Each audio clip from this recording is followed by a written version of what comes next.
그런데 뱀은 여호와 하나님이 지으신 들짐승 중에 가장 강교하니라. 뱀이 여자에게 물어 이르되 하나님이 참으로 너희에게 동산 모든 나무의 열매를 먹지 말라 하시더냐? 오늘부터는 창세기 3장을 통해 죄의 본질을 상고해 보고자 합니다. 전에도 말씀드렸지만 창세기 1장에서 3장의 원 역사는 태초의 모든 역사를 기록한 것이 아니라 중요한 역사만을 선택적으로 기록한 것입니다. 그러면 왜 성경에 기록된 역사가 중요할까요? 그것은 그 역사가 지나간 과거만이 아닌 오늘 나의 영적 삶의 본질을 정확히 말해주는 내용이기 때문입니다. 그렇다면 우리는 성경에 기록된 내용이 과거만이 아닌 오늘 나의 영적 삶에서 어떤 부분을 이야기하고 있는지 성령, 곧 하나님의 심정을 따라 깊이 헤아려 상고해 보아야 합니다. 창세기 3장 또한 아담과 하와가 범죄하게 된 과정만을 보여주는 것이 아닙니다. 그 슬픈 사건이 기록된 성경을 상고하면서 오늘 우리가 소름 끼치도록 분명하게 발견하게 되는 사실은 오늘 우리들 또한 아담과 하와가 지나간 과정을 동일하게 거치며 죄에 빠지고 있다는 것입니다.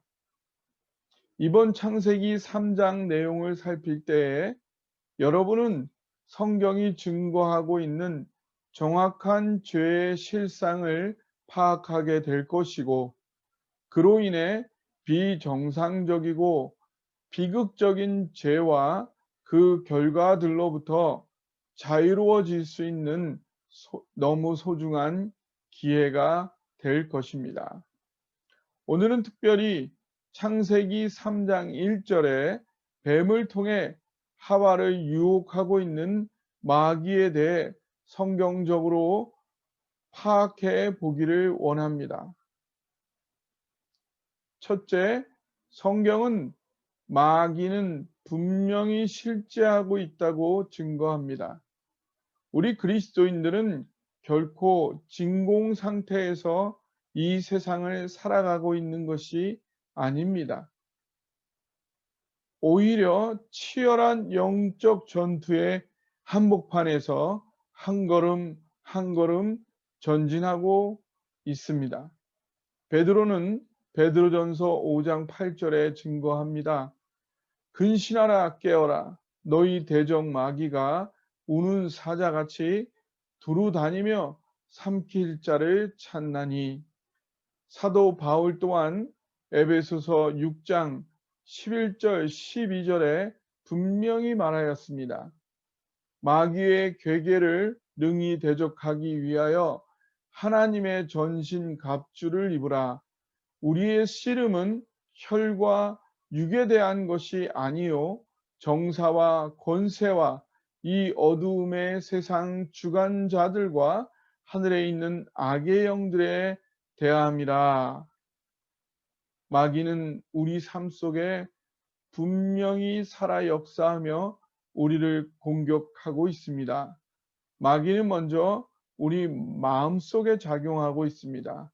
성경 곳곳에 미움, 두려움, 불안, 절망, 죄된 생각들을 우리의 마음속에 떠오르게 하고 넣어주는 사단의 작용을 증거하고 있습니다. 마귀는 또한 세상의 문화와 정치 속에 침투하여 거짓과 비정상, 악함으로 조종하여 자신의 목적을 이루어 갑니다. 자연을 사용하기도 하고 눈에 보이지 않는 무의식의 세계와 영적 세계를 이끌기도 합니다. 한마디로 공중의 권세 잡은 자, 이 죄악된 세상의 임금입니다. 이러한 마귀의 실제와 역사에 대한 분명한 이해와 인식, 감각이 없이는 우리가 이 세상을 결코 승리하며 살아갈 수가 없습니다. 우리 눈에 보이는 것만이 다가 아니고, 그리고 합리적으로 이해할 수 있는 차원만이 모든 것이 아닙니다. 더 깊이에서 작용하고 있는 마귀의 역사를 분명히 인식하면서 사람과 세계와 사건들을 이해해야 합니다. 이렇게 성경은 마귀의 실제를 분명히 증거해 줍니다. 그러나 우리가 마귀를 두려워하거나 피할 필요는 또한 없음을 분명히 말해 주고 있습니다. 왜 그럴까요? 둘째, 성경은 마귀의 능력이 제한되어 있음을 증거해 주고 있습니다. 마귀는 세상 모든 것을 돌아다니며 삼킬 자를 찾지만 막상 삼킬 자를 찾게 되면 공격하기 전에 반드시 먼저 하나님의 동의와 허락을 받아야만 합니다. 이러한 과정이 사단이 의인 욥을 공격하는 이야기를 기록한 욥기에 잘 나와 있습니다. 또한 마귀는 세상에 많은 지식을 가지고 있고 많은 능력을 마음대로 사용하지만 그 능력이 결코 무한하지 않으며 전지하거나 전능하지도 않습니다. 오직 하나님 한 분만이 무한하시고 전지하시고 전능하십니다. 마귀는 결코 내 마음 내면을 다 알 수가 없습니다. 오늘 하와에게 질문하는 뱀의 모습에서도 그 지식의 한계를 알 수 있습니다. 만약 인간의 모든 생각을 안다면 물어볼 필요도 없겠지요. 그 마음을 있는 그대로 다 알 수는 없기에 물어보고 탐색해야만 하는 것입니다. 마귀가 심리의 대가이기는 합니다. 나의 작은 말 한마디, 행동 하나를 통해서도 나의 내면에 일어나고 있는 온갖 상태를 정확히 파악할 수가 있습니다. 허나 어쨌든 마귀의 능력은 제한되어 있고 무한하지 않으며 하나님의 허락과 동의 안에서만 역사할 수 있습니다. 마귀라는 헬라어 디아블로인데 그 뜻은 사이를 가르다, 틈을 비집고 들어오다라는 의미를 갖고 있습니다. 마귀는 틈, 문제를 만들어내는 자가 아니고 다만 이미 벌어진 틈이 있을 때 그것을 비집고 들어올 수 있는 자라는 것입니다. 문제가 이미 있을 때에만 그것을 활용할 수 있는 것이지 결코 문제를 스스로 만들 수 있는 자가 아닙니다. 그래서 성경이 증거하는 마귀에 대한 바른 이해를 통해 정리할 수 있는 결론적인 세 번째 사실은 내 인생의 주인은 바로 나라는 것입니다. 하나님은 나의 행복만을 바라시고 나에게 그것을 향해 나아갈 자유와 권리를 주셨습니다. 그리고 그것을 향해 가는 내 인생의 모든 기륭 화복이 내 손안에 나에게 달려 있습니다. 마귀는 결코 나도 모르게 나를 미치게 만들 수도 없고 하나님 허락도 없이 나를 넘어뜨릴 수도 없습니다. 마귀는 불가항력적인 어떤 문제를 통해 나를 넘어뜨릴 수 없으며 단지 나에게 이미 어떤 문제가 있을 때만 나에게 작용하기 시작할 수 있을 뿐입니다. 내가 좌로나 우로나 치우치지 않고 바르게만 간다면 마귀는 나를 털끝만큼도 건드릴 수가 없는 것입니다. 만약 여러분의 심령과 삶 속에 마귀가 역사하고 있음이 파악되었을 때도 그 해결책은 너무 분명하고 간단합니다. 외부적인 노력을 하기에 앞서 먼저 여러분 심령과 삶 안의 문제를 파악하고 그것을 해결하고 정리하면 되는 것입니다.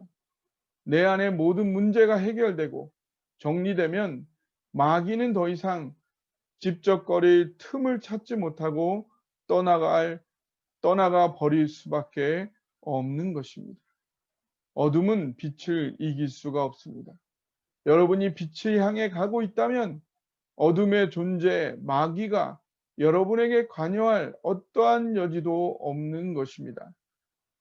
다만 여러분이 어둠에 발을 들여놓는다면 그때부터는 마귀 역사가 시작되게 되는 것입니다.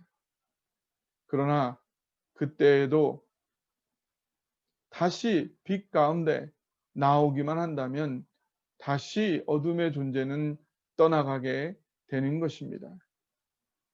마귀에 대한 성경적 바른 이해는 분명히 실제하며 작용하고 있다는 것이고, 허나 마귀의 능력은 제한되어 있으며, 그래서 내가 좌로나 우로나 치우치지 않고 빛의 길을 곧게 걷고 있다면 마귀는 나에게 역사할 틈을 찾을 수 없다는 것입니다. 혹 내가 어둠에 들어가 마귀의 공격 속에 타격을 입게 되더라도 빛 가운데로 나오기만 하면 마귀는 떠나갈 수밖에 없는 것입니다. 여러분의 삶에는 눈에 보이는 것만이 아닌, 머리로 이해할 수 있는 것만이 아닌 어두운 영의 역사가 있음을 알고 경성하여 깨어 있기를 바랍니다. 그러나 하나님은 여전히 여러분의 길, 흉, 화, 복을 여러분의 손 안에 올려놓으셨습니다. 마귀의 존재를 인식하고 정신 바짝 차리고 깨어 있으되 여러분에게 허락된 주 안에 행복한 삶을 두려움 없이 불안 없이 담대히 건설해 나가십시오. 여러분이 바로 여러분 인생의 주인이고 주인공입니다. 하나님께서 당신에게 주신 이 주도권을 놓지 마시고 여러분의 인생을 담대히 가꾸어 가시기를 주님의 이름으로 축원합니다.